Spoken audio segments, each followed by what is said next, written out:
तो money banking के अगले लेक्चर में एक बार मैं रिवाइज करा दूं। Reserve bank of India Bharat में नोट इशू करने का काम करता है और कॉइन्स इशू करने का काम करता है मिनिस्ट्री ऑफ फाइनेंस। भारत में आरबीआई एक्ट 1934 में आया, जो कि हमने ब्रिटिशर्स से अडॉप्ट करा था, और ये हमारे देश का सेंट्रल बैंक भी है। सबसे पहला और इंपॉर्टेंट कॉन्सेप्ट फंक्शंस के अंदर हमने आरबीआई का पढ़ा था, issuer of currency notes. RBI देश में करेंसी प्रिंट करने का काम करता है। करेंसी किसी भी देश की लीगल टेंडर होती है। क्या होती है बोलो? Legal tender. लीगल टेंडर का प्रैक्टिकल एग्जांपल, आप कोई भी नोट देखो, उसमें आप देखोगे तो लिखा है गारंटीड बाय रिजर्व बैंक, ऊपर लिखा है आरबीआई 10 रुपए, गारंटीड बाय सेंट्रल गवर्नमेंट, और हिंदी में भी लिखा होता है केंद्रीय सरकार द्वारा प्रतिभूत। और इवन गांधी जी की जहां फोटो होती है उसमें भी नीचे लिखा होता है I agree to pay the bearer sum of 10 rupees, मान लो 10 रुपए का नोट है, on behalf of the government. That means money is recognised by central government. Money किसके द्वारा? सेकंड थिंग, आगे वालों को भी भेज सकता हूं मैं बाहर, ऐसा नहीं पीछे वालों को ही भेजा जाता है। ए भाई साहब, इधर ला मोबाइल, ला इधर दे। सेकंड फंक्शन आरबीआई का is banker to the government. क्या बोलो बेटा? Banker to the government. जिस प्रकार से हम प्रॉब्लम होने पर अपने बैंक के पास जाते हैं लोन मांगने, बैंक के एडवाइस मांगने, उसी तरीके से जो हमारा रिजर्व बैंक ऑफ इंडिया है, ये 3 फंक्शन सरकार के लिए परफॉर्म करता है। पहला, आरबीआई गवर्नमेंट का बैंकर होता है। क्या होता है बोलो? बैंकर। हमारा सेविंग अकाउंट कहां पर है? बैंक में। हमारा लोन अकाउंट कहां पर है? बैंक में।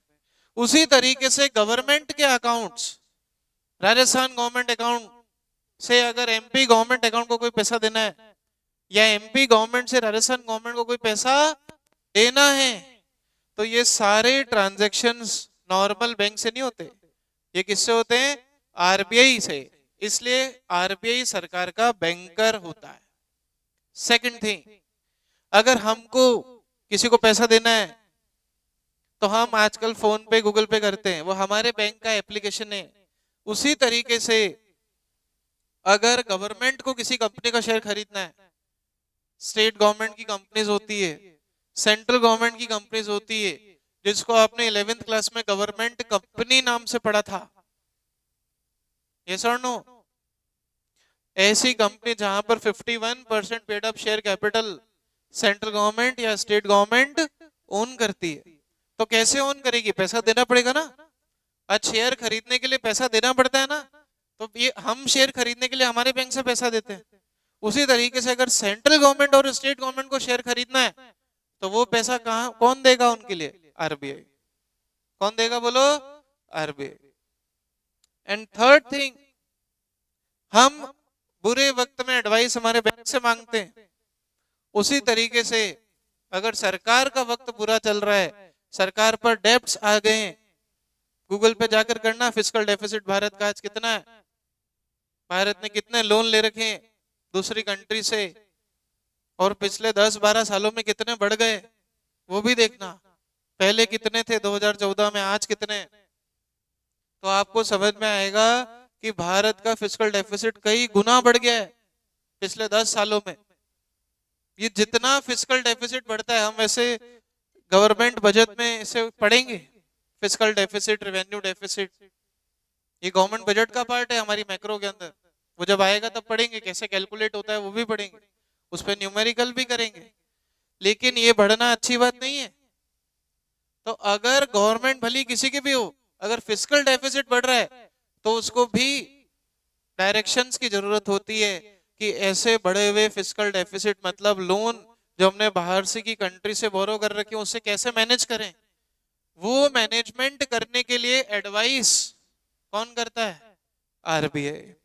सो RBI under this function that is called as banker of the government 3 function perform करता है, जो कि अपने आप में 3 नंबर का टॉपिक है पूछने लायक.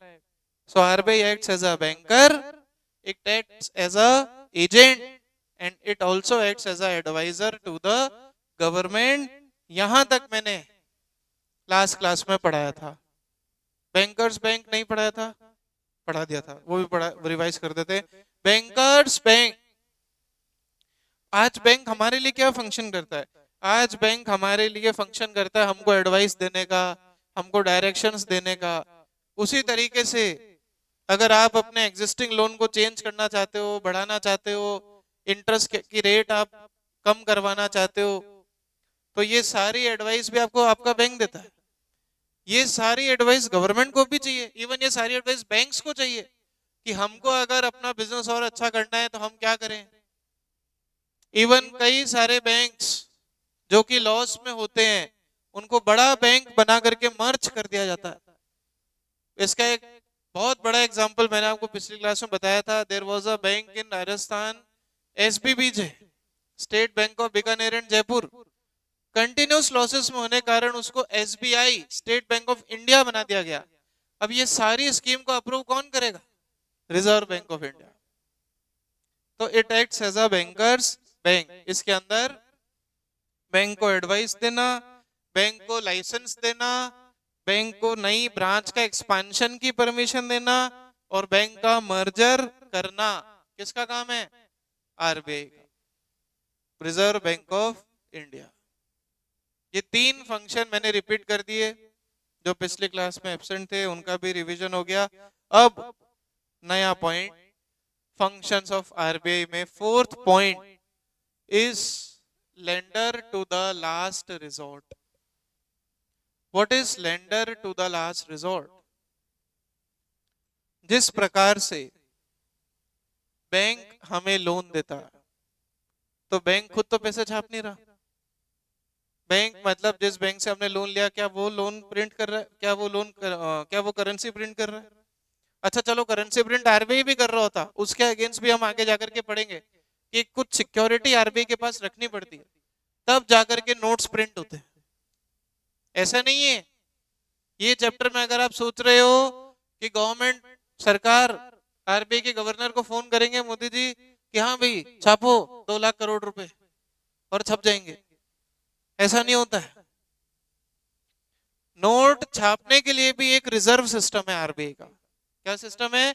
Reserve system. वो हम आगे जाकर पढ़ेंगे. उस रिजर्व का अगेंस्ट ही नोट छापे जा सकते हैं. वरना आज कुछ कंट्रीज ऐसी भी हैं जिन्होंने 10-10 लाख रुपए, 1-1 करोड़ रुपए के नोट छाप रखे हैं, लेकिन उनकी इकोनॉमी की कोई वैल्यू नहीं है. जिम्बाब्वे है, वहां 1 करोड़ का नोट आपको मिल जाएगा लोगों की जेब में. 1 करोड़ का एक नोट. 10-10 करोड़ के नोट मिल जाएंगे आपको ऐसी कंट्रीज में, लेकिन क्या कोई वैल्यू है? नहीं, क्योंकि वो कितने भी नोट किसी भी सिक्योरिटी के अगेंस्ट छाप देते. तो सोचो इंडिया में आरबीआई ऐसा करते तो हमारी क्या इज्जत रहेगी? $1 इज इक्वल टू 1 लाख रुपए हो जाएगा. तो इसलिए ये समझो कि अगर आप ये समझते हो कि आरबीआई अपनी मर्जी से कितने भी नोट छाप सकता है, वो 10th के हिसाब से ठीक था, लेकिन अब गलत है. क्योंकि 10th पे हम सोचते ही इतना थे, अब मैक्रो का स्तर बढ़ चुका है. पहली बात तो ये ध्यान रखना कि आरबीआई कितने भी नोट छाप नहीं सकता.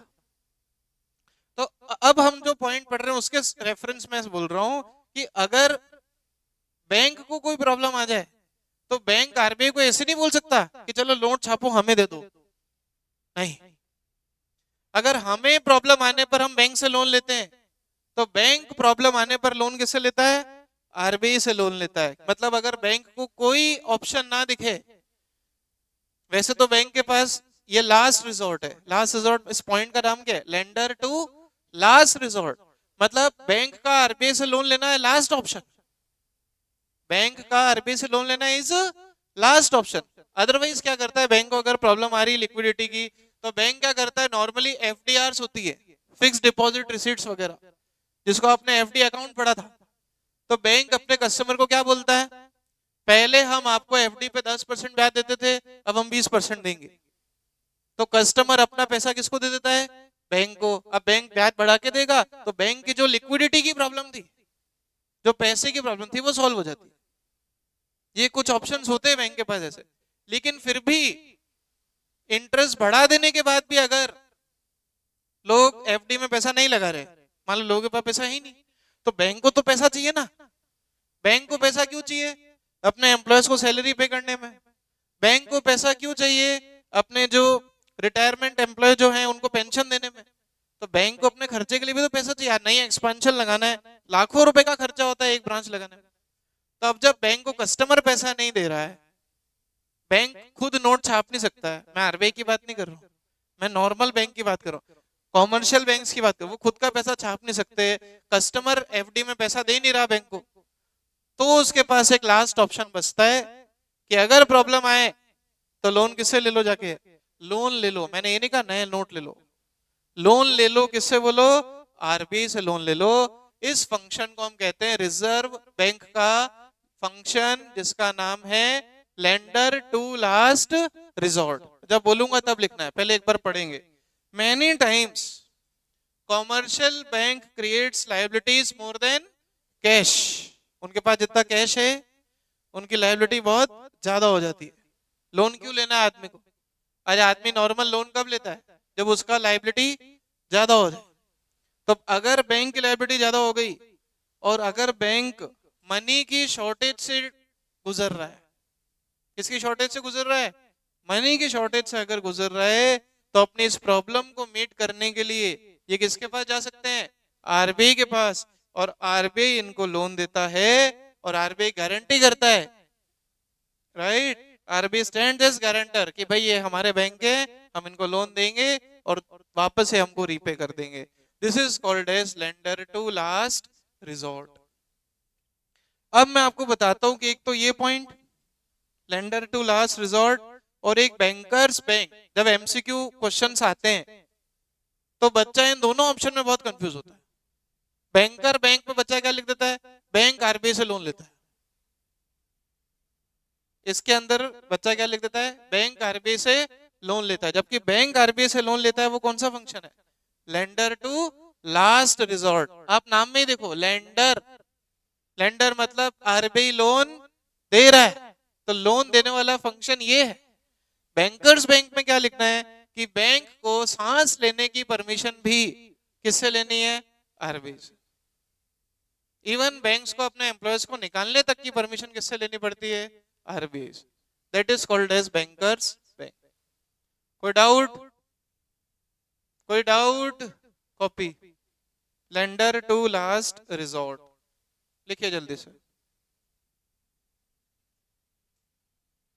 भारत का जितना फॉरेन एक्सचेंज रिजर्व है वो सारा एक आम आदमी नहीं रख सकता है। इवन बैंक में भी आप अगर फॉरेन एक्सचेंज में डील करने जाते हो, अभी जैसे जो स्टूडेंट एसीसीए कर रहे हैं या जो करेंगे, उनको पाउंड्स में पैसा पे करना है। जो कर रहे हैं उनसे पूछना, इनकी फीस पाउंड्स में होती है, तो ये कोई नॉर्मल कार्ड से पे नहीं होती। This has to be paid through a foreign exchange card. और इवन अगर फॉरेन एक्सचेंज कार्ड नहीं है तो इसकी अप्रूवल लेनी पड़ती है with the bank for any transaction any amount. उसका अप्रूवल आप जो भी अकाउंट होल्डर होता है वो लेता है, तब जाकर के फॉरेन एक्सचेंज ट्रांजैक्शन की वहां से परमिशन मिलेगी बैंक से, तब आप कर सकते हो। और बैंक, आप तो अपने बैंक से परमिशन लेके फ्री हो जाते हो, बैंक उसकी परमिशन किससे लेता है, आरबीआई से। जो भी फॉरेन एक्सचेंज ट्रांजैक्शंस होते हैं हम अप्रूवल बैंक से लेते हैं। बैंक किससे लेता है जाकर, आरबीआई से, क्योंकि आरबीआई फॉरेन एक्सचेंज की कस्टडियन है। Reserve bank of India is the custody of India's foreign exchange reserves. नहीं तो इसको कोई भी लूट के ले जाता। बहुत बड़े बड़े मंत्री हमारे बन के बैठे हैं, कोई भी लूट ले फिर तो रिजर्व को। और रिजर्व लूटा नहीं कि हालत फिर वैसी हो जाएगी 1991 जैसी, जब देश भिखारी बन जाए। फिर अंग्रेजों के टाइम भी गुलाम तो नहीं थे, हाँ गुलाम ही थे, भिखारी तो नहीं थे।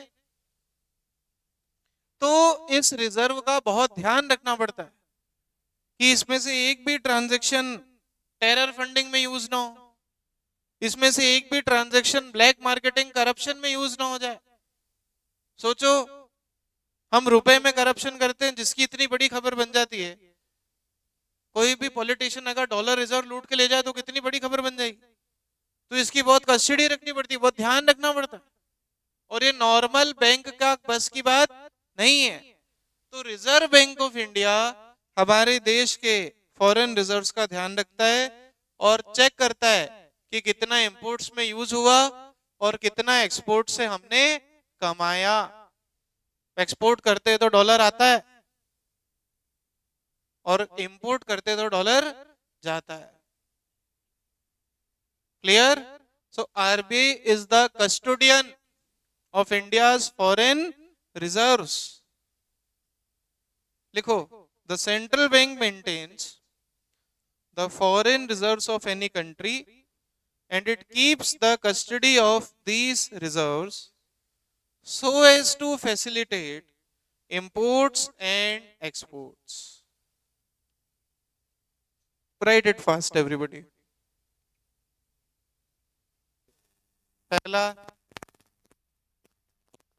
हाँ अभी तो रिवाइज किया पूरा, इतनी भी मेमोरी नहीं है। बोलो, पहला इश्योर ऑफ करेंसी नोट्स, दूसरा बैंकर टू द गवर्नमेंट, तीसरा लेंडर टू लास्ट रिजॉर्ट, और last custodian of foreign exchange reserves. यहां तक कोई डाउट, कोई प्रॉब्लम? अब नया टॉपिक आता है आपके सामने, भारत की मनी सप्लाई। आज दिन तक माइक्रो में नॉर्मल सप्लाई पड़ी थी जिसका रिलेशनशिप प्राइस के साथ था। प्राइस बढ़ने पे सप्लाई बढ़ती थी। पीयूष बाहर फेंक दूंगा उठा के खिड़की से। प्राइस बढ़ने पर सप्लाई बढ़ती थी और प्राइस कम होने पर सप्लाई कम होती थी, लेकिन यहां उसका कोई मतलब नहीं। यहां पर अगर आप देखोगे तो अगर हम इंडिया की मनी सप्लाई की बात करें तो ये बताता है what is the amount of notes Bharat में मार्केट के अंदर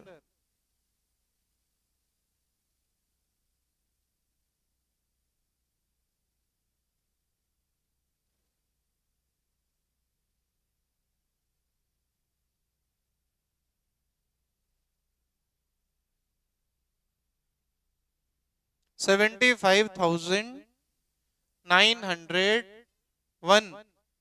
इतनी तो एक आदमी की सैलरी होती है, इतनी नहीं, 75,901.02 बिलियन रुपए। आधे तो यहीं खत्म, जिनको बिलियन के जीरो भी याद नहीं होंगे। किस क्लास में मिलियन बिलियन पढ़े होंगे वो क्लास भी याद नहीं होगी। आदित्य हैं कुछ बताऊंगा, जानते हो खुद। तो इतने रुपए 75,901.02 बिलियन रुपए भारत के मार्केट में तैर रहे हैं। भारत के मार्केट में इतना पैसा है जो अभी इन सर्कुलेशन है, ध्यान रखना, इन सर्कुलेशन। वो बात अलग है कि इसका मेजर हिस्सा कुछ अमीरों के पास ही है, गिने चुने 3-4 लोग जिनके हमारे कई मिनिस्टर साथ देते, कई पॉलिसीज में। पर खैर इतना पैसा तो है, 75,901.02 बिलियन रुपए भारत की मनी सप्लाई है। क्या है बोलो? Money supply. और 12th के सिलेबस में इन्होंने ये डाल रखा है मैक्रो में कि ये मनी सप्लाई कैसे बढ़ती है और कैसे कम होती है। तो सोचो, विचार करो कि इको का क्या लेवल हो चुका है 12वीं में आते ही। कहां से शुरू किया था? क्या बेटा, resources need and want.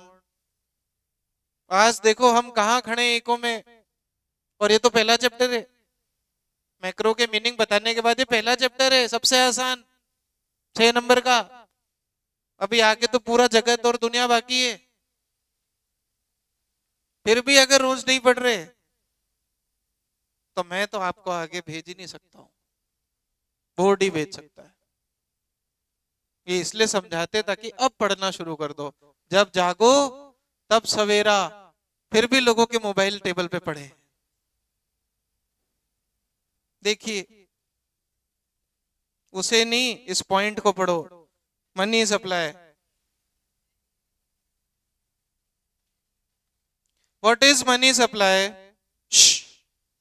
Bharat के मार्केट में कितना पैसा इन सर्कुलेशन है? कितना पढ़ा है मैंने अभी आपको? 75,901.02 बिलियन रुपए। इसको मनी सप्लाई कहते हैं। क्या बोलते बोलो? Money supply. आज सिर्फ इसका मीनिंग लिखेंगे, बस ये 3 लाइन स्टार्टिंग के लिखनी। M1 से कल पढ़ाऊंगा। बोलो यहां तक कोई doubt? It is the total stock of money held by people of a country at a point of time। किसी भी देश के टोटल मार्केट के लोगों में उनके पास कितना पैसे का स्टॉक है। सप्लाई देख के वो मत लिख देना 11th क्लास वाला, 0 नंबर मिलेंगे। एक देश के, एक इकोनॉमी के, मार्केट के लोगों के पास कितना पैसा है at a point of time is called as money supply. क्या बोलते हैं इसको अपन? Money supply. इसके अलावा जो कुछ भी दिख रहा है अभी मत लिखना, सिर्फ 3 लाइन लिखना, बाकी पढ़ेंगे कल।